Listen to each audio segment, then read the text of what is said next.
Hello बच्चों, कैसे हो आप सभी।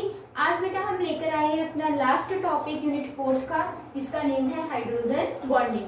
आज हम डिस्कस करने वाले हैं कि हाइड्रोजन बॉन्डिंग क्या होती है, इनके क्या क्या इफेक्ट्स होते हैं, क्या क्या टाइप्स होते हैं। ठीक है, तो अभी स्टार्ट करें हम। हाइड्रोजन बॉन्डिंग क्या होती है। हाइड्रोजन बॉन्डिंग बेटा, एक तो नेम से पता चल रहा होगा कि एक एटम कौन सा है, हाइड्रोजन एटम है। ठीक है, तो बेटा क्या होता है, आपके पास 2 मॉलिक्यूल्स होंगे। एक मॉलिक्यूल में हाइड्रोजन प्रेजेंट होगा एंड अनदर मॉलिक्यूल में बेटा इलेक्ट्रोनेगेटिव एलिमेंट प्रेजेंट होगा। तो हम ये कहते हैं 2 मॉलिक्यूल्स के बीच में बॉन्डिंग होती है ये। ठीक है, किस किस के बीच में, हाइड्रोजन एंड इलेक्ट्रोनेगेटिव एलिमेंट के बीच में। तो जो ये बॉन्डिंग बनती है बेटा, वो कैसी बनती है, वीक बॉन्डिंग बनती है। तो हमने ये कहा कि सपोज ये एक मॉलिक्यूल है HF, ठीक है, सेम एज इट इज दूसरा मॉलिक्यूल है HF। तो बेटा ये वाला जो बॉन्ड है ये तो कोवेलेंट बॉन्ड है, क्योंकि इलेक्ट्रॉन की शेयरिंग से बना है। बट हम ये कहते हैं कि ये वाला जो फ्लोरीन है ये क्या होता है, इलेक्ट्रोनेगेटिव एलिमेंट होता है। ये क्या करेगा, इस हाइड्रोजन को अट्रैक्ट करता है। जैसे ही अट्रैक्ट करेगा, क्यों करते हैं अट्रैक्ट, क्योंकि इस पर क्या होता है, पार्शियली नेगेटिव, और इस पर क्या होता है बेटा, पार्शियली पॉजिटिव। यहाँ भी पार्शियली पॉजिटिव देन नेगेटिव। तो हम ये कह सकते हैं कि 2 डाइपोल्स होते हैं। ठीक है, यहाँ पर भी डाइपोल मॉलिक्यूल है, ये भी डाइपोल मॉलिक्यूल है। इसमें इलेक्ट्रोनेगेटिव एलिमेंट हाइड्रोजन को क्या करता है बेटा, अट्रैक्ट करता है, जिसकी वजह से एक बॉन्ड बनता है। इसी बॉन्ड को बेटा हम क्या बोलते हैं, हाइड्रोजन बॉन्ड। ठीक है, एंड बेटा इसमें आपको ध्यान रखना है, ये जो अट्रैक्शन है वो कौन सा है, डाइपोल डाइपोल अट्रैक्शन। डाई का मतलब 2 पॉल, यानी कि पॉजिटिव और नेगेटिव चार्ज। ठीक है, चार्ज है। तो एक पॉल ये हो गया, एक ये हो गया। ठीक है, डाइपोल, ये दूसरा डाइपोल है। तो डाइपोल डाइपोल जो अट्रैक्शन है उसको आप क्या बोल रहे हो, हाइड्रोजन बॉन्ड। ठीक है, इसमें आपको ध्यान रखना है कि नेसेसरी कंडीशन क्या है। हमेशा ये नहीं है कि हाइड्रोजन सबके साथ हाइड्रोजन बॉन्डिंग शो करेगा, नहीं। इसमें आपको कंडीशन ध्यान रखनी है, वो क्या है बेटा, बहुत सिंपल। फर्स्ट, अभी मैंने कहा ये क्या है बेटा, इलेक्ट्रोनेगेटिव एलिमेंट। तो आपको ध्यान रखना है, जिसकी इलेक्ट्रोनेगेटिविटी हाई होती है, मोस्ट हाईली इलेक्ट्रोनेगेटिव एलिमेंट के साथ ही ये क्या करेगा, हाइड्रोजन बॉन्ड करेगा। कौन, हाइड्रोजन। ठीक है, मोस्ट हाईली इलेक्ट्रोनेगेटिव एलिमेंट। एक तो आपके पास ये होना चाहिए। ठीक है, देन उसके बाद हम ये कह रहे हैं कि सेकेंड पॉइंट आपको याद रखना है, वो क्या, सेकेंड ये कि जो ये इलेक्ट्रोनेगेटिव एलिमेंट है, ये वाला हम कह रहे हैं जो इलेक्ट्रोनेगेटिव एलिमेंट है, इसका बेटा साइज कैसा होना चाहिए, स्मॉल साइज होना चाहिए।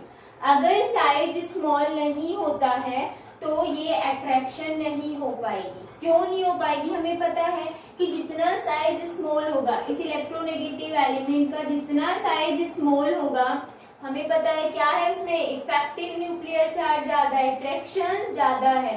और अट्रैक्शन ज्यादा है तो ये जो न्यूक्लियस है इस हाइड्रोजन के इलेक्ट्रॉन को अट्रैक्ट करेगा। ठीक है, तो जितना स्मॉल साइज होगा अट्रैक्शन भी उतना ही ज्यादा होगा। ठीक है, आपको एक चीज ध्यान रखनी है, जो ये हाइड्रोजन बॉन्ड बना ये सिर्फ एक अट्रैक्शन है, डाइपोल डाइपोल इंटरेक्शन भी बोल सकते हैं।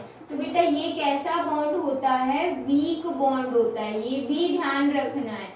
स्ट्रॉन्ग बॉन्ड नहीं होता हाइड्रोजन बॉन्ड। ठीक है, कोवेलेंट के कंपेयर में, आयनिक के कंपेयर में कैसा बॉन्ड होता है, वीक बॉन्ड होता है। क्लियर। तो बेटा यहाँ पर आपको बस इतना ध्यान रखना है कि 2 मॉलिक्यूल्स है, एक मॉलिक्यूल में हाईली इलेक्ट्रोनेगेटिव एलिमेंट है, दूसरे में हाइड्रोजन है, दोनों के बीच में क्या होती है, इंटरेक्शन। कैसे, ये हाइड्रोजन को अट्रैक्ट करता है, जिसकी वजह से हाइड्रोजन बॉन्ड बनता है, जो कि एक वीक बॉन्ड होता है। तो ये हाईली इलेक्ट्रोनेगेटिव एलिमेंट होना चाहिए, तभी हाइड्रोजन बॉन्ड बनेगा। एंड सेकेंड वन, इसका साइज क्या होना चाहिए, स्मॉल। तो बेटा जो फ्लोरीन है, ठीक है, नाइट्रोजन है, ऑक्सीजन है, ये 3 ऐसे एलिमेंट है जिनकी इलेक्ट्रोनेगेटिविटी भी हाई है, इनके और जो अदर फैमिली मेंबर्स हैं उनके कंपेयर में, एंड इनका साइज भी क्या होता है, स्मॉल। तो फ्लोरीन, नाइट्रोजन एंड ऑक्सीजन के साथ ही हाइड्रोजन क्या करता है बेटा, हाइड्रोजन बॉन्ड की फॉर्मेशन करता है। ठीक है, अगर मैं ये कहूँ क्लोरीन, क्लोरीन का जो इलेक्ट्रोनेगेटिविटी है वो नाइट्रोजन के बिल्कुल इक्वल होती है, बट बेटा इसका साइज क्या है, लार्ज है, तो ये हाइड्रोजन बॉन्डिंग शो नहीं करेगा। ठीक है, अब हम एग्जांपल्स लेते हैं कि कैसे कैसे किस किस में हाइड्रोजन बॉन्डिंग प्रेजेंट होती है। तो आपको ध्यान रखना है, फ्लोरीन, नाइट्रोजन, ऑक्सीजन, जिन भी मॉलिक्यूल्स में प्रेजेंट है बेटा वहां पर हाइड्रोजन इनके साथ बॉन्डिंग करेगा। क्लियर? तो अभी देखते हैं, जरूरी नहीं है कि सेम मॉलिक्यूल है, डिफरेंट मॉलिक्यूल्स भी हो सकते हैं। ठीक है, जरूरी नहीं है कि HF के बीच में हाइड्रोजन बॉन्डिंग होगी या H2O के बीच में भी होगी, डिफरेंट भी होती है। अभी मैं एग्जांपल लेके आपको बताती हूँ। तो अभी देखो इसके एग्जांपल हाइड्रोजन बॉन्डिंग के, अभी हम एग्जांपल डिस्कस करेंगे। बेटा इसमें क्या होता है कि जैसे मैंने कहा आपके पास HF का एग्जांपल बता दिया मैंने, H2O है, ऑक्सीजन के पास क्या होते हैं, 2 हाइड्रोजन्स होते हैं।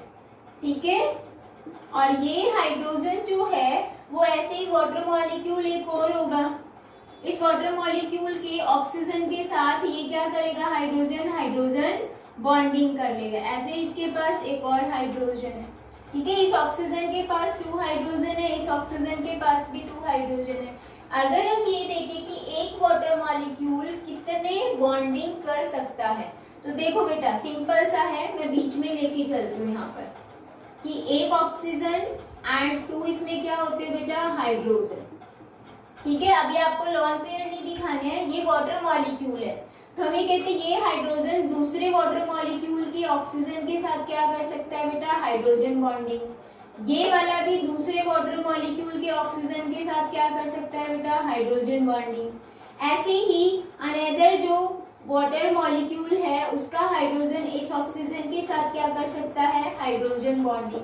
सेम एज इट इज एक और वाटर मॉलिक्यूल है, तो आपको समझ में आ रहा है कि वाटर मॉलिक्यूल के अंदर एक जो क्या है, ऑक्सीजन या फिर हाइड्रोजन, पूरा वाटर मॉलिक्यूल 4 अनदर मॉलिक्यूल के साथ लिंक्ड हो सकता है। ठीक है, तो ये जहां से भी लिंक हो रहा है वो क्या है बेटा, हाइड्रोजन बॉन्डिंग। और एग्जांपल अगर ले हम अमोनिया का NH3, तो देखो 3 तो इसके पास क्या है, हाइड्रोजन, अनदर जो अमोनिया होगा उसके हाइड्रोजन के साथ ये क्या कर लेगा, नाइट्रोजन एंड हाइड्रोजन के बीच में हाइड्रोजन बॉन्डिंग ऐसे ही चलती रहेगी बेटा, ये हाइड्रोजन बॉन्डिंग इधर करेगा, ये इधर करेगा। एग्जांपल समझ में आ रहा है? ठीक है, H2O है, अमोनिया NH3 है, ऐसे ही बेटा एल्कोहल क्या होता है, ROH। ठीक है, सेम एज इट इज दूसरा जो वाटर एल्कोहल मॉलिक्यूल होगा उसमें बेटा ये क्या कर लेगा, बॉन्डिंग कर लेगा। जैसे मैंने इसको ऐसे लिख दिया, यहाँ पर हाइड्रोजन बॉन्डिंग लिख दिया। ठीक है, तो देखो हाइड्रोजन फ्लोराइड में भी हाइड्रोजन बॉन्डिंग, वाटर मॉलिक्यूल में भी हाइड्रोजन बॉन्डिंग, अमोनिया में भी हाइड्रोजन बॉन्डिंग है, एल्कोहल में भी हाइड्रोजन बॉन्डिंग है। सेम एज इट इज जो कार्बोक्सिलिक एसिड है उसमें भी क्या होता है, हाइड्रोजन बॉन्डिंग होती है। तो सारे एग्जांपल्स में आपको दिख रहा होगा ऑक्सीजन प्रेजेंट है तभी तो हाइड्रोजन बॉन्डिंग कर रहा है। ठीक है, इसमें nitrogen electronegative element, hydrogen fluoride में फ्लोरीन इलेक्ट्रोनेगेटिव एलिमेंट था, इसमें अगेन क्या आ रहा है बेटा, ऑक्सीजन। ठीक है, तो इलेक्ट्रोनेगेटिव एलिमेंट कौन कौन सा है, फ्लोरीन, नाइट्रोजन और ऑक्सीजन, इन तीनों की ध्यान रखनी है। एक्चुअल में फ्लोरीन की इलेक्ट्रोनेगेटिविटी सबसे ज्यादा होती है, देन ऑक्सीजन की, फिर नाइट्रोजन की।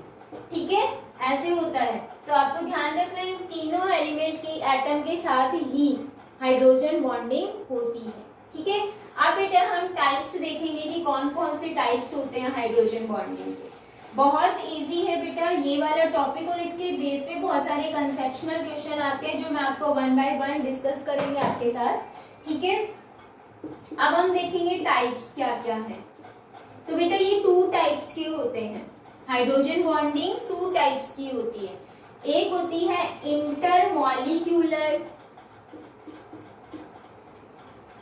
एंड दूसरी होती है बेटा इंट्रामॉलिक्यूलर। बहुत सिंपल है, थोड़ा सा समझना है। इंटरमॉलिक्यूलर जो हाइड्रोजन बॉन्डिंग होती है वो किन किन के बीच में होती है बेटा, ये जो बॉन्डिंग होगी वो होगी बेटा 2 मॉलिक्यूल्स के बीच में, बिटवीन 2 मॉलिक्यूल। ठीक है, वन मॉलिक्यूल के पास हाइड्रोजन होना चाहिए, अनदर मॉलिक्यूल के पास इलेक्ट्रोनेगेटिव एलिमेंट होना चाहिए, या तो फ्लोरीन या ऑक्सीजन या नाइट्रोजन। ठीक है, तो वो होता है कौन सी बनेगी बेटा, इंटर मॉलिक्यूलर।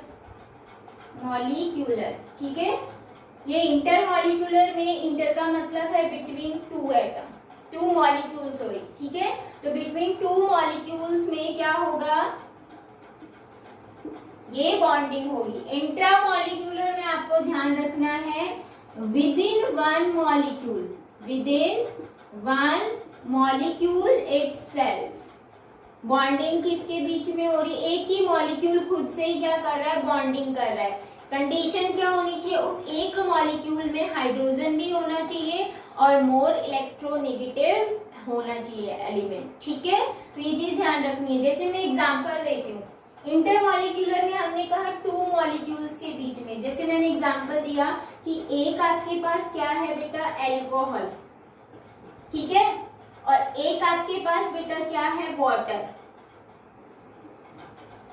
तो देखो ये टू मॉलिक्यूल्स अलग अलग है, इनके बीच में हाइड्रोजन बॉन्डिंग पॉसिबिलिटी है, तो ये क्या होगा बेटा, इंटरमॉलिक्यूलर। टू डिफरेंट मॉलिक्यूल के बीच में क्या हो रही है, हाइड्रोजन बॉन्डिंग हो रही है। ठीक है, और एग्जांपल लेते हैं, जैसे कि आपके पास एक ये है ग्रुप OH, एल्कोहल। यहाँ ये एल्कोहल है, बट अगर बेंजीन से ये जुड़ जाता है तो इसको हम फिनॉल बोलते हैं। ठीक है, एक अनदर मॉलिक्यूल है आपके पास and double bond O then coordinated oxygen. ठीक है, ये होता है नाइट्रोबेंजीन। तो अगर हम इसमें देखें कि ये जो हाइड्रोजन है ये किसके साथ बॉन्डिंग कर लेगा, ऑक्सीजन के साथ बॉन्डिंग कर लेगा। तो बेटा ये एक अलग मॉलिक्यूल है, ये एक अलग मॉलिक्यूल है, टू डिफरेंट मॉलिक्यूल के बीच में क्या हो रही है, हाइड्रोजन बॉन्डिंग। इंट्रा मॉलिक्यूलर में क्या कह रहे हैं, विद इन वन मॉलिक्यूल। तो इसमें कंडीशन क्या होनी चाहिए, कंडीशन ये कि एक ही मॉलिक्यूल में बेटा दोनों ग्रुप, दोनों कौन से, एक तो नाइट्रोजन भी होना चाहिए एंड बेटा क्या होना चाहिए, हाइड्रोजन भी। तो इसमें क्या हो रहा है, इस मॉलिक्यूल के बीच में मॉलिक्यूल एक है, ऑक्सीजन और हाइड्रोजन एक ही मॉलिक्यूल में प्रेजेंट है, तो ये क्या हो गई, हाइड्रोजन बॉन्डिंग हो गई। देखो एक अनदर टाइप की रिंग बन गई ना। तो जब डिफरेंट इलेक्ट्रोनेगेटिव एलिमेंट से एक रिंग की फॉर्मेशन होती है तो उस रिंग को बेटा हम चिलेट रिंग बोलते हैं और इस इफेक्ट को हम चिलेशन बोलते हैं। ठीक है, ये चीज ध्यान रखनी है। इंटरमॉलिक्यूलर में टू डिफरेंट मॉलिक्यूल के बीच में हाइड्रोजन बॉन्डिंग होती है, इंट्रा में एक ही मॉलिक्यूल के अंदर बॉन्डिंग होती है। ठीक है, विद इन वन मॉलिक्यूल ये अपने आप बॉन्डिंग कर लेगा और इसमें हम बताते हैं चिलेशन। चिलेशन क्या होता है, जैसे मैंने भी कहा कि ये क्या है, चिलेट रिंग है। ठीक है, और इस इफेक्ट को हम क्या बोलेंगे, चिलेशन। तो हमें कहते हैं विद इन वन मॉलिक्यूल क्या होती है, जब बॉन्डिंग होती है तो बेटा एक रिंग की फॉर्मेशन होती है जिसमें different type of atom present होते हैं। देखो यहाँ कार्बन है, फिर यहाँ nitrogen, then oxygen, hydrogen, oxygen, carbon, different क्या है, इलेक्ट्रोनेगेटिविटी वाले एटम्स प्रेजेंट है, इसीलिए इस रिंग को हम क्या बोलते हैं, चिलेट रिंग। जो कि क्या होती है बेटा, अनस्टेबल होती है। अनस्टेबल ही है क्योंकि अलग अलग इलेक्ट्रोनेगेटिविटी है, जिसकी इलेक्ट्रोनेगेटिविटी ज्यादा वो इलेक्ट्रॉन को अट्रैक्ट कर लेगा और ये वाला बॉन्ड इजीली क्या हो जाएगा, ब्रेक हो जाएगा। ठीक है, तो हमें ध्यान रखना है intra molecular within one molecule होती है और inter molecular two different molecules के बीच में होती है। क्लियर, तो ये थे टू टाइप्स। अगर इसमें स्टेबिलिटी पूछते हैं किसकी ज्यादा, या ये कहें कि जो हाइड्रोजन बॉन्डिंग है इंटरमॉलिक्यूलर और इंट्रामॉलिक्यूलर में से वो ज्यादा स्ट्रॉन्ग कौन सी है, तो बेटा मैंने अभी बताया यहाँ पर कौन सा इफेक्ट है, चिलेशन, मतलब ये इजीली ब्रेक डाउन हो जाएगा। तो हम ये कहेंगे इंट्रामॉलिक्यूलर जो हाइड्रोजन बॉन्डिंग होती है वो वीक होती है as compare to intermolecular hydrogen bonding. Clear है, इसके बेस पे बेटा एक क्वेश्चन भी आता है बॉइलिंग पॉइंट का, कि बॉइलिंग पॉइंट किसका ज्यादा है किसका कम। इवन दोनों में हाइड्रोजन बॉन्डिंग है, तो बहुत सिंपल आपको आंसर देना है, इंटरमॉलिक्यूलर में बॉन्डिंग क्या हो रही है, स्ट्रॉन्ग, तो इसका बॉइलिंग पॉइंट भी क्या होगा बेटा, ज्यादा होगा as compare to intramolecular. Clear, तो ये आपका और भी आते हैं, मैं अभी डिस्कस करूंगी कुछ इफेक्ट्स, तो उसमें आपके पास मैं बता दूंगी कि कैसे कैसे आते हैं। क्लियर, ये हो गए टाइप्स। अब बेटा हम डिस्कस कर रहे हैं लास्ट पॉइंट है हाइड्रोजन बॉन्डिंग का, इफेक्ट्स ऑफ हाइड्रोजन बॉन्डिंग, इसके क्या क्या इफेक्ट्स होते हैं। ठीक है,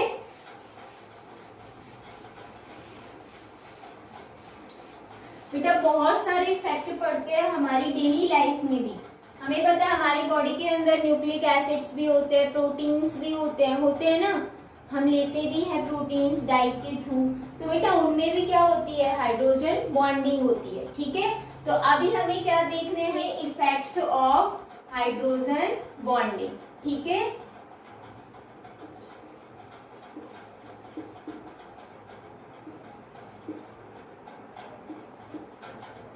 इफेक्ट्स में बेटा सबसे फर्स्ट आता है डिसोसिएशन।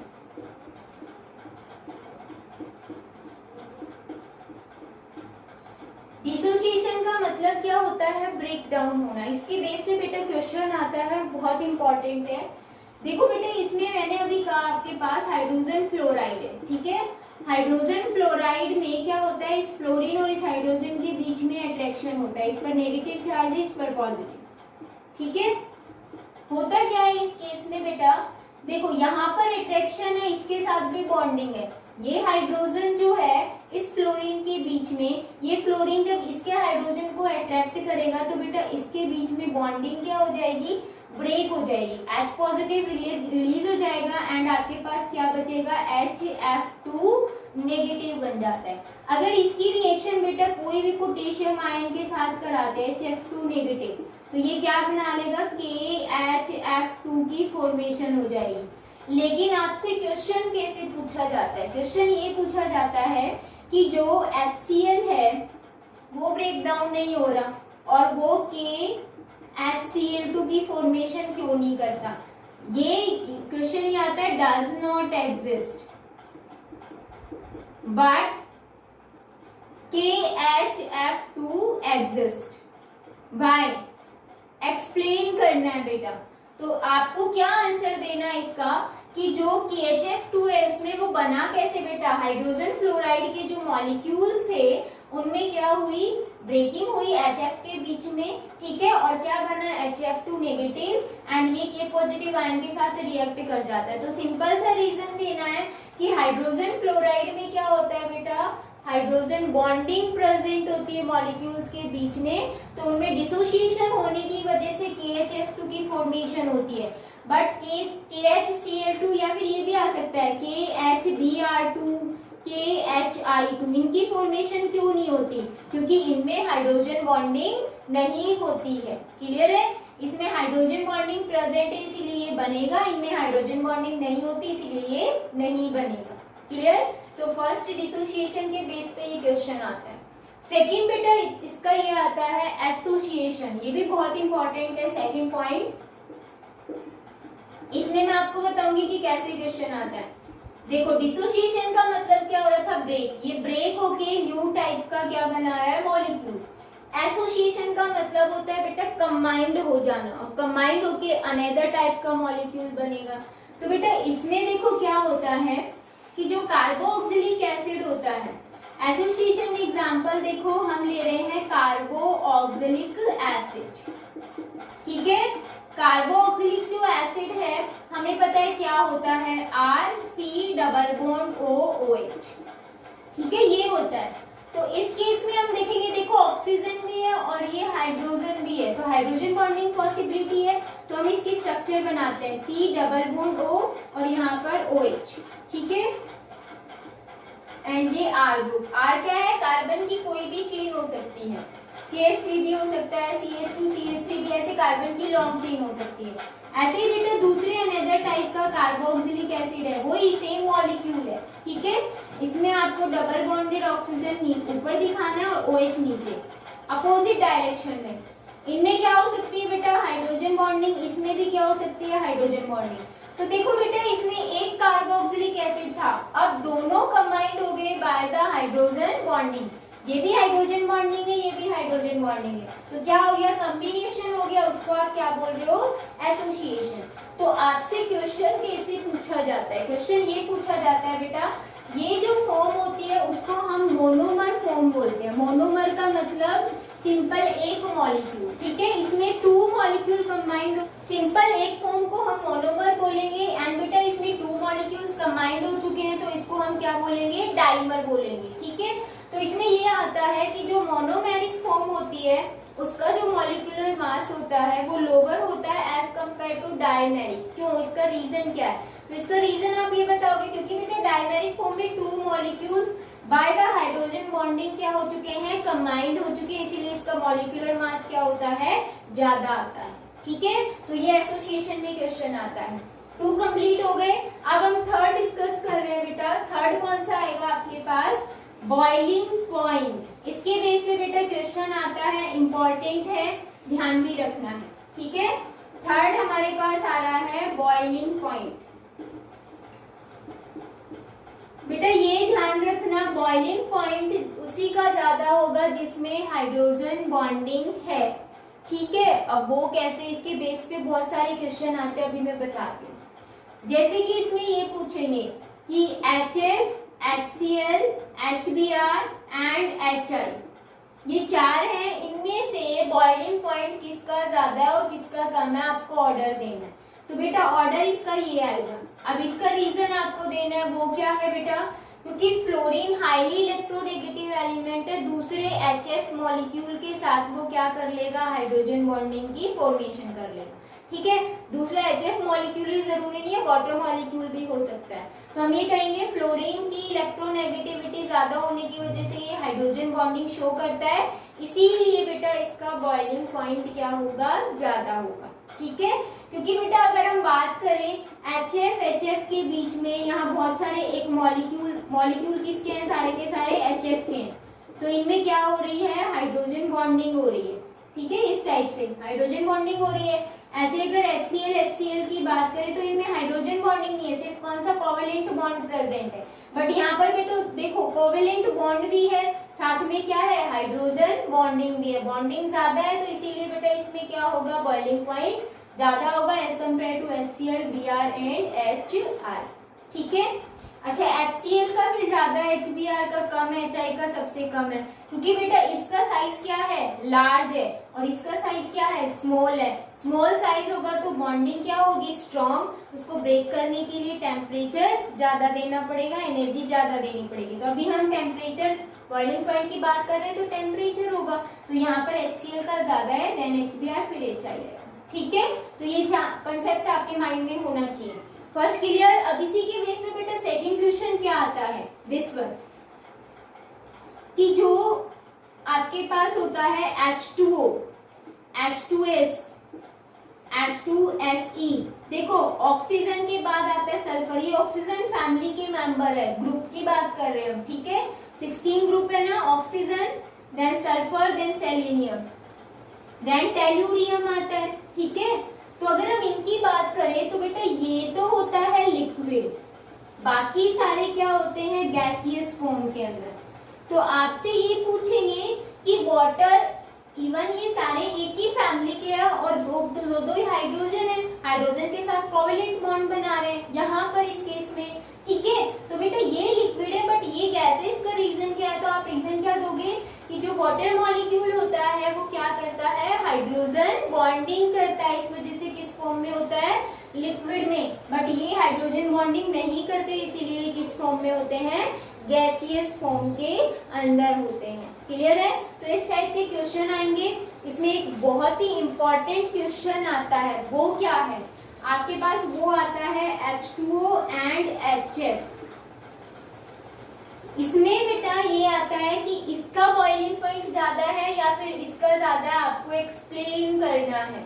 तो देखो अगर हम ये देखें, इलेक्ट्रोनेगेटिविटी फ्लोरीन की ज्यादा है एज कंपेयर टू ऑक्सीजन, तो हाइड्रोजन बॉन्डिंग किसमें ज्यादा हुई, HF में, और हाइड्रोजन बॉन्डिंग ज्यादा होती है तो मतलब उसमें बॉइलिंग पॉइंट क्या होना चाहिए, हाई होना चाहिए। बट एक्चुअल में बेटा H2O का बॉइलिंग पॉइंट ज्यादा होता है एज कंपेयर टू HF। इसका रीजन क्या है, इसका रीजन मैंने पहले स्ट्रक्चर बनाई तब आपको बताया था, क्या कि देखो वाटर मॉलिक्यूल जो होता है, एक वाटर मॉलिक्यूल वो कितनी बॉन्डिंग बना रहा था बेटा, मैंने आपको बताया था ना, यहाँ पर 1 बॉन्डिंग, देन यहाँ पर भी क्या होगी, अनदर बॉन्डिंग है। ठीक है,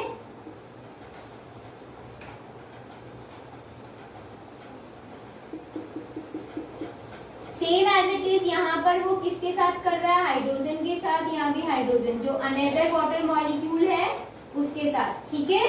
तो बेटा यहाँ पर अगर बॉन्डिंग देखे तो देखो 4 तो क्या हो गई है, हाइड्रोजन बॉन्डिंग, और 2 क्या हो गई है, कोवेलेंट बॉन्डिंग। तो यहाँ पर बॉन्डिंग क्या है, ज्यादा है। अगर हम HF की बात करें तो देखो एक HF मॉलिक्यूल कितनी कर सकता है, इधर दूसरे मॉलिक्यूल के साथ करेगा, इधर ये भी दूसरे मॉलिक्यूल के साथ कर सकता है। तो हाइड्रोजन बॉन्डिंग कितनी हुई, 2, और यहाँ पर बेटा हाइड्रोजन बॉन्डिंग कितनी थी, 4। तो हाइड्रोजन बॉन्डिंग किसमें ज्यादा है, वाटर मॉलिक्यूल में, इसीलिए बेटा H2O का बॉइलिंग पॉइंट ज्यादा होगा as compare to HF। Clear है, ये ध्यान रखना है, इसका हाई बॉइलिंग पॉइंट होगा। रीजन आपको देना है, वाटर मॉलिक्यूल जो होता है, 1 water molecule 4 other water molecule के साथ कनेक्ट होता है, 4 न्यू हाइड्रोजन बॉन्डिंग बनती है। But 1 HF molecule another 2 molecule के साथ हाइड्रोजन बॉन्डिंग की फॉर्मेशन करता है। तो वाटर मॉलिक्यूल में नंबर ऑफ हाइड्रोजन बॉन्डिंग ज्यादा होते हैं, इसीलिए इसका बॉइलिंग पॉइंट भी क्या होता है, ज्यादा होता है, ठीक है। इस टाइप के कंसेप्शनल क्वेश्चन आएंगे बेटा, इंपॉर्टेंट है, अच्छे से आपको ध्यान भी रखना है। हो गया थर्ड पॉइंट क्लियर। फोर्थ की बात करते हैं हम, सॉल्युबिलिटी, ठीक है। फोर्थ आती है सॉल्युबिलिटी। सॉल्युबिलिटी क्या होती है, सॉल्युबल होना, ठीक है। तो बेटा आपको बस इतना ध्यान रखना है कि हम क्या लेते हैं, मोस्टली जो हमारे पास सॉल्वेंट, सॉल्यूट और सॉल्वेंट आपको बताया, सॉल्वेंट हम मोस्टली क्या लेते हैं, वाटर। इसके अंदर हम कोई भी मॉलिक्यूल डालते हैं तो अगर उसने वाटर के साथ हाइड्रोजन बॉन्डिंग की तो वो क्या होगा, सॉल्यूबल। अगर उसने वाटर के साथ हाइड्रोजन बॉन्डिंग नहीं की तो वो क्या होगा, इनसॉल्यूबल। फॉर एग्जाम्पल मैंने कहा आपके पास H2O है वाटर, और इसके अंदर बेटा हमने क्या डाल दिया है, अमोनिया NH3। तो क्या ये सॉल्यूबल है, यस। क्यों है, क्योंकि देखो बेटा ऑक्सीजन के साथ 2 हाइड्रोजन हैं, एंड यहाँ पर अमोनिया में देखो NH3 है, ये नाइट्रोजन, और ये हाइड्रोजन क्या करेगा बेटा, हाइड्रोजन बॉन्डिंग शो करेगा। दैट मीन्स ये क्या है, सॉल्यूबल है। क्लियर, आपको ये चीज ध्यान रखनी है, जब भी कोई भी वाटर के अंदर डिसॉल्व हो रहा है इसका मतलब वो क्या कर रहा है, हाइड्रोजन बॉन्डिंग शो कर रहा है वाटर मॉलिक्यूल के साथ में। अब मैंने नेक्स्ट एग्जांपल दिया कि वाटर के अंदर हमने क्या डाला, एल्कोहल डाला, तो क्या ये सॉल्यूबल है, यस सॉल्यूबल है, ड्यू टू हाइड्रोजन बॉन्डिंग। देखो ऑक्सीजन के पास 2 हाइड्रोजन है यहाँ पर, इस एल्कोहल के अंदर बेटा मैं ऐसे लिख दूं ROH, यहाँ पर ये क्या करेगा, इसके साथ हाइड्रोजन बॉन्डिंग, दैट मीन्स क्या है, सॉल्यूबल। अगर मैंने आपको ये दे दिया H2O के अंदर हमने डाला कार्बन टेट्राक्लोराइड, तो यहाँ पर ऑक्सीजन या फिर हम हाइड्रोजन देखें, यहाँ कोई इलेक्ट्रोनेगेटिव एलिमेंट है, नहीं, कोई हाइड्रोजन भी नहीं है, तो क्या ये सॉल्यूबल होगा, नहीं। दैट मीन्स यहाँ पर नो सॉल्युबिलिटी, ठीक है, सॉल्यूबल नहीं होगा। क्लियर है, तो बेटा सॉल्यूबल कब होता है, जब हाइड्रोजन बॉन्डिंग की फॉर्मेशन होती है। तो हम ये कहते हैं सॉल्युबिलिटी में कि वाटर हम एज अ सॉल्वेंट यूज करते हैं, और उसमें बहुत सारे ऐसे कंपाउंड्स या मॉलिक्यूल्स होते हैं जो सॉल्यूबल होते हैं due to the hydrogen bonding, ठीक है। अब बेटा जो फोर्थ पॉइंट है वो आती है वॉलेटिलिटी,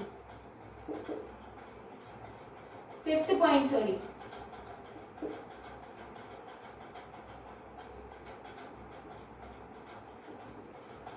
मतलब वॉलेटाइल नेचर है या नहीं है।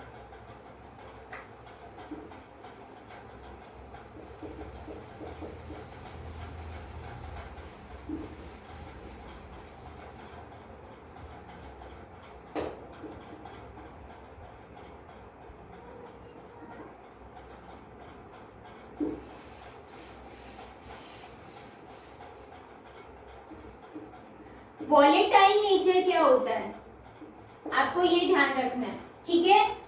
वॉलेटाइल का मतलब होता है बेटा वो वेपर्स में कन्वर्ट हो जाना, डायरेक्ट वेपर्स में कन्वर्ट हो जाना। अगर कोई मॉलिक्यूल वेपर्स में कन्वर्ट हो रहा है दैट मीन्स वो क्या है, वॉलेटाइल नेचर का। अगर वो वेपर्स में कन्वर्ट नहीं हो रहा है तो वो क्या होगा बेटा, इनवॉलेटाइल नेचर, ठीक है।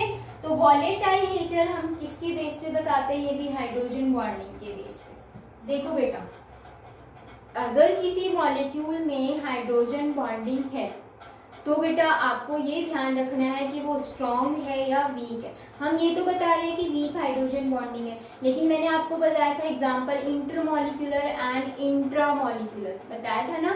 तो जैसे इंटरमॉलिक्यूलर में हाइड्रोजन बॉन्डिंग क्या होती है, ज्यादा होती है, और इंट्रामॉलिक्यूलर में हाइड्रोजन बॉन्डिंग क्या होती है, कम होती है। तो बेटा कोई भी सब्सटेंस वोलेटाइल या हम कहें कि गैसियस में कब कन्वर्ट होगा, जब उसके बीच के बॉन्ड क्या होंगे, ब्रेक होंगे। और बॉन्ड के ब्रेक होने के लिए बेटा आपको टेम्परेचर देना पड़ेगा। तो आपको ये याद रखना है, जिनका बॉइलिंग पॉइंट बेटा हाई होता है, ठीक है, जिनका बॉइलिंग पॉइंट क्या हो, हाई हो, बेटा वो मॉलिक्यूल्स जो होंगे वो होंगे इनवॉलेटाइल नेचर के, ठीक है, वो गैसियस में डायरेक्ट जल्दी से कन्वर्ट नहीं होंगे। लेकिन जिनका बॉइलिंग पॉइंट क्या हो बेटा, लो, वो कैसे नेचर के होंगे, वॉलेटाइल नेचर के।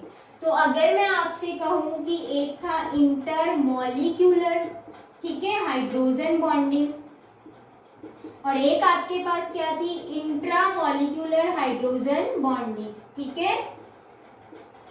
इसके बेस पे बेटा क्वेश्चन आता है। इंट्रामॉलिक्यूलर हाइड्रोजन बॉन्डिंग में हम कहते थे चिलेशन है, जिसकी वजह से बॉन्ड ब्रेक हो जाता है, बॉइलिंग पॉइंट उसका क्या होता है, लो, ठीक है, वो मैंने आपको एक्सप्लेन कर दिया था, बॉइलिंग पॉइंट लो होता है।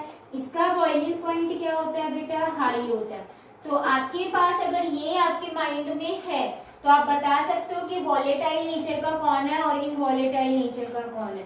तो जिनका बॉइलिंग पॉइंट लो होता है वो क्या होते हैं बेटा, वॉलेटाइल नेचर के, और जिनका बॉइलिंग पॉइंट हाई होता है वो क्या होते हैं, इनवॉलेटाइल इन नेचर, ठीक है, ध्यान रखना है। ये इंपॉर्टेंट पॉइंट्स थे। एंड लास्ट पॉइंट बचता है बेटा डेंसिटी। 6 पॉइंट आता है डेंसिटी, और ये डेंसिटी वाले के बेस पे बेटा बहुत बार क्वेश्चन पूछा जाता है, इंपॉर्टेंट है, ठीक है बेटा। ये जो डेंसिटी है इसमें क्वेश्चन क्या आता है, आपके पास है एक तो वाटर और एक है आइस। हमें पता है दोनों में ही फॉर्मूला क्या है, H2O, बस ये लिक्विड फॉर्म में है और ये सॉलिड फॉर्म में, ठीक है। तो इनकी डेंसिटी के बेस पे क्वेश्चन आता है। आप सभी को पता है कि वाटर के अंदर, लिक्विड के अंदर अगर हम कोई भी सॉलिड सब्सटेंस डालते हैं तो वो सिंक हो जाता है, डूब जाता है, ठीक है। बट अगर आप आइस को डालते हो तो आइस फ्लोट करती है on the water surface. Why, आपसे ये क्वेश्चन बहुत बार पूछा जाता है। तो बहुत इजी है बेटा इनकी डेंसिटी। डेंसिटी मतलब वाटर की डेंसिटी क्या होती है बेटा, हाई, एंड आइस की डेंसिटी क्या होती है, लो। अब इसका क्या रीजन है, लो हाई, तो बेटा वो होती है स्ट्रक्चर, ठीक है। तो आपको इतना ध्यान रखना है कि जो आइस होती है उसमें जो वाटर मॉलिक्यूल्स जब आपस में कनेक्ट होते हैं तो बेटा उसमें बहुत ज्यादा वेकेंट स्पेस बच जाता है। जैसे मैं आपको बताती हूँ, ऐसे ही अनदर मॉलिक्यूल है यहाँ पर, इसके बीच में हाइड्रोजन बॉन्डिंग,